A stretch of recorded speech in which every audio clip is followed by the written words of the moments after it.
Bismillahirrahmanirrahim. Alhamdulillahi wa kafa. Wassalatu wassalam ala sayyidil wara sayyidina Muhammadinil Mustafa wa ala alihi sadatil wara.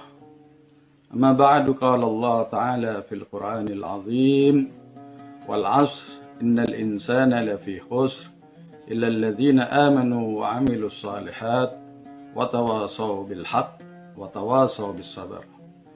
Puji dan syukur kehadirat Allah Subhanahu wa taala kepada seluruh pemirsa Safinah TV di hari ini, yaitu hari-hari penghujung Ramadan. Di bulan Ramadan yang penuh rahmah, penuh maghfirah, penuh pengampunan, kita mengambil kesempatan di bulan ini untuk menimba kembali ilmu-ilmu agama, agar dengan itu kita dapat membersihkan dan menyucikan diri kita, dan dengan itu dapat meningkatkan amalan-amalan kita untuk kita lebih mendekatkan diri kepada Allah Subhanahu wa taala. Pada hari ini saya ingin membahas tentang dampak puasa Ramadan kepada diri manusia itu sendiri, yaitu kepada jasmaninya dan juga kepada rohaninya, kepada rohani manusia, serta kepada sosial orang-orang yang di sekitarnya. Kalau kita perhatikan kenapa puasa Ramadan itu diwajibkan bagi mukminin, muslimin, yaitu tidak lain karena kasih sayang Allah kepada kita yang luar biasa. Kasih sayang yang melebihi kasih sayang seorang ibu kepada anaknya, sehingga mengajarkan kita bagaimana kita untuk menjaga diri dan menjaga kesehatan kita dengan berpuasa. Setiap hari manusia mengisi perutnya dengan makanan, minuman tanpa henti, hanya berhenti di waktu dia tidur. Adapun setiap harinya tanpa henti. Sedangkan badan sendiri yang kita sebagai manusia bekerja setiap hari, kita akan mendapatkan kecapean, kepenatan, kita perlu beristirahat. Begitu juga perut manusia, lambung manusia perlu istirahat, perlu pembersihan. Maka Allah Subhanahu wa taala karena kasih sayangnya kepada hamba yang melebihi kasih sayang ibu kepada anaknya, mewajibkan kepada hamba untuk berpuasa agar onderdil perut itu khususnya dapat dihentikan daripada makan supaya mendapat kesehatan. Dan diakui dalam ilmu sains bahwa puasa itu memberikan kesehatan kepada tubuh manusia itu, meningkatkan fungsi otaknya, menguatkan jantungnya, dan meningkatkan kontrol gula darah manusia itu sendiri agar lebih baik dan lebih sempurna. Ini yang diakui oleh sains. Adapun Islam menguatkan hal itu dengan sabda Nabi SAW yang bunyinya sumu tasihu, puasalah kalian, niscaya kalian akan sehat. Ini sabda Nabi, kedokteran dalam Islam, menguatkan apa yang diakui oleh sains. Dan Islam sudah berbicara ini 1500 tahun yang lalu untuk membimbing umat ini. Kalau ingin kesehatan maka puasalah Anda, yaitu sumu tasihu, niscaya kalian apabila berpuasa kalian akan sehat. Ini kedokteran dalam Islam. Ada juga yang kedua, dampak rohani kepada manusia, di mana di bulan Ramadan Allah Subhanahu wa taala melipat gandakan amalan seorang hamba. Perbuatan baik dilipat gandakan, tidak terhingga.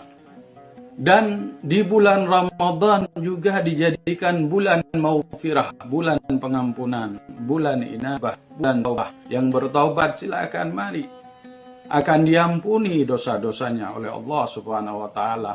Ini kesan rohani kepada manusia, sehingga diberikan ganjaran yang luar biasa oleh Allah Subhanahu wa taala, yaitu juga digalakkan untuk salatul lail, salat malam di bulan Ramadan, yang memiliki kelebihan yang luar biasa. Sampai dalam riwayat dikatakan rak'atan fi salatul lail. Sabda Nabi ini, rak'atan fi salatul lail ahabbu ilayya minad dunya wa ma fiha. 2 rakaat salat malam lebih kucintai daripada dunia dan isinya.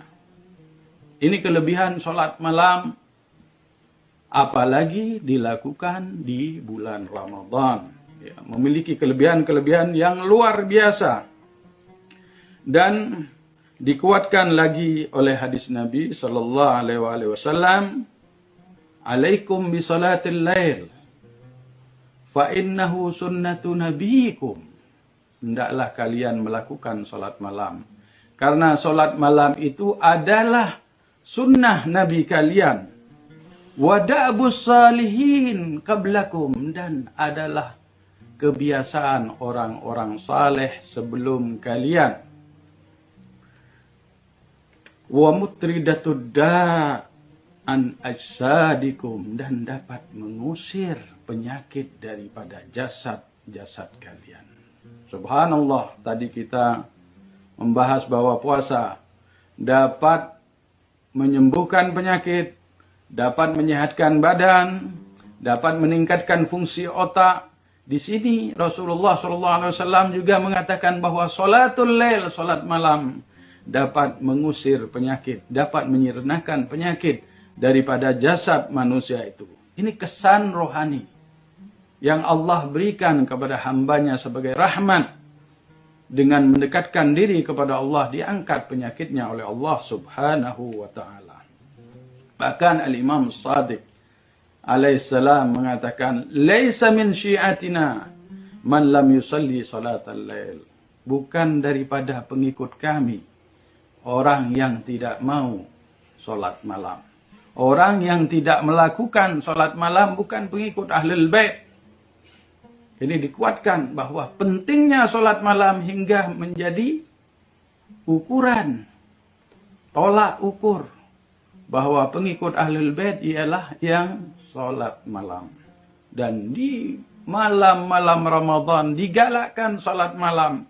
Minimal salat malam itu 8 rakaat, salat syafa' 2 rakaat, witir 1 rakaat. Bahkan dalam ajaran Ahlul Bait yang diajarkan oleh Imam Ali Zainal Abidin, 1000 rakaat. Digalakkan menghidupkan salat-salat malam dan doa-doa, di mana dipenuhi dengan doa-doa, doa sahar, doa iftitah, dan doa-doa yang lain. Digalakkan dibaca di bulan-bulan Ramadan, seperti doa Jaushan juga. Digalakkan doa Jaushanul Kabir. Digalakkan dibaca di malam-malam layali al-Qadar. Ini kelebihan. Kenapa? Karena dengan itu manusia, seorang asyik, seorang yang cinta kepada Allah, dapat mendekatkan dirinya kepada Allah di bulan yang dimuliakan oleh Allah, di mana bulan itu diturunkan juga Al-Quranul Karim. Al-Quran sangat digalakkan dibaca di bulan Ramadan karena itu adalah bulan Al-Quran. Bahkan Al-Imam Baqir alaihissalam beliau berkata, segala sesuatu itu memiliki rabi, segala sesuatu itu memiliki musim semi. Likulli syai'in rabi. Segala sesuatu memiliki musim seminya. Wa rabi, dan musim seminya bulan Ramadan adalah, dan musim seminya bulan ialah bulan Ramadan. Wa rabiul Quran syahrul Ramadan, dan musim seminya Al-Quran ialah bulan Ramadan. Ini yang dikatakan oleh Imam Muhammad al-Baqir alaihissalam. Rasulullah sallallahu alaihi wasallam juga, beliau pernah bersabda ketika datangnya menyambut bulan Ramadan, Rasulullah sallallahu alaihi wasallam beliau bersabda, Wa man tala fihi ayatan minal Qur'an, dan siapa yang membaca di bulan Ramadan satu ayat daripada Al-Qur'an, kana lahu mithlu ajri man khatamal Qur'an fi ghairihi minasyuhur, maka baginya dapat pahala bagaikan menghatam Al-Qur'an di bulan-bulan yang lain di bulan Ramadan. Satu ayat, subhanallah. Bagaimana kalau kita dapat menghatamkan isi Al-Quran di bulan Ramadan? Tinggal dikalikan dengan berapa ayat yang ada di dalam Al-Quranul Karim. Pemirsa Safinah TV yang dimuliakan oleh Allah Subhanahu wa Ta'ala, kesan jasmani, rohani sudah saya terangkan, dan yang terakhir ialah kesan sosial, dampak sosial kepada masyarakat, bahwa di bulan Ramadan ketika kita berpuasa, kita akan mengingat keperitan orang miskin, kepapaan orang miskin, kelaparan orang miskin yang selalu tidak makan, sering tidak makan. Dengan itu kita ketika lapar, kita akan mengingat mereka. Oh, begini rasanya laparnya seseorang apabila tidak makan dan tidak minum. Dan dengan itu kita akan berusaha menyantuni orang-orang yang tidak mampu, yaitu fuqara wal masakin. Karena itu digalakkan oleh Islam untuk menyantuni, memberi buka kepada fuqara al masakin, walaupun dengan separuh korma. Sampai Rasulullah SAW bersabda, ittaqun nar walau bisyikki tamrah. Takutlah kalian kepada neraka, walaupun dengan setengah biji korma, setengah korma, yaitu setengah korma saja. Kalau mampunya segitu, berilah kepada orang untuk berbuka, berilah kepada yang fakir untuk berbuka. Apalagi memberi lebih daripada itu.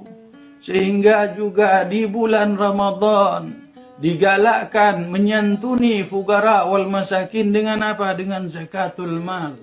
Pensucian harta kita ditarik oleh Allah, diminta oleh Allah untuk dikeluarkan. Disucikan harta kita, diberikan kepada fugara wal masakin. Juga disucikan jasad kita dengan apa? Dengan zakatul fitrah, yaitu untuk diberikan juga kepada fugara wal masakin. Luar biasa kelebihan bulan Ramadan ini. Luar biasa kelebihan berpuasa di bulan Ramadan ini dan melakukan ibadah-ibadah sosial. Imam Ali Ar-Ridha menerangkan kelebihan melakukan ibadah sosial di bulan Ramadan. Di antaranya, man a'ana fihi mu'minan, siapa yang menolong di bulan Ramadan seorang mukmin, a'anahullah ta'ala 'alal jawas 'alas sirat, maka Allah akan menolongnya untuk menyeberangi siratul mustaqim nanti di akhirat. Yauma tazillu fihil aqdam, pada hari itu banyak kaki-kaki yang akan tergelincir. Allah akan menolong. Kalau menolong orang di bulan Ramadan yang tidak didapat di bulan-bulan yang lain. Wa man kaffa fihi ghadabahu kaffallahu anhu ghadabahu yaumal qiyamah. Dan siapa yang dapat mengekang amarahnya di bulan Ramadan, maka Allah akan mengekang amarahnya di hari kiamat dari hamba tersebut. Karena apa? Karena sudah melatih diri untuk mengekang amarah daripada orang lain, maka Allah juga akan membalasnya untuk mengekang murka Allah daripada hamba tersebut, seandainya hamba tersebut melakukan dosa-dosa dan kesalahan-kesalahan yang tadinya patut mendapat murka Allah, tetapi karena di bulan Ramadan hamba tersebut memaafkan orang lain, mengekang amarahnya, maka mendapat pengampunan daripada Allah untuk Allah mengekang amarahnya daripada hamba tersebut. Wa man nasara fihi madluman, dan siapa yang menolong di bulan Ramadan seorang yang madlum, yang teraniaya, nasarahullah ala kulli man adahu, maka Allah akan menolong hamba tersebut daripada semua musuh-musuhnya, Fid dunya, di dunia ini. Kalau ada musuh di dunia, pasti Allah akan menolongnya. Dengan catatan, menolong hamba yang lain, yang madlum, yang teraniaya. Wa nasarahu yaumal qiyamah indal hisab wal mizan. Dan Allah akan menolong hamba tersebut di hari kiamat. Di saat hisab, perhitungan amalan, maka Allah akan menolong. Dan juga di saat al-mizan, di saat ditimbang amalan-amalan manusia itu. Inilah kelebihan bulan Ramadan yang diterangkan oleh riwayat-riwayat daripada Rasulullah dan Ahlul Bait Nabi yang dapat kita timba, dapat kita insyaallah praktekkan dalam kehidupan kita. Moga ceramah singkat ini bermanfaat bagi diri saya sendiri dan para hadirin, dan atas segala kekurangannya wal afu minkum. Wassalamualaikum warahmatullahi wabarakatuh.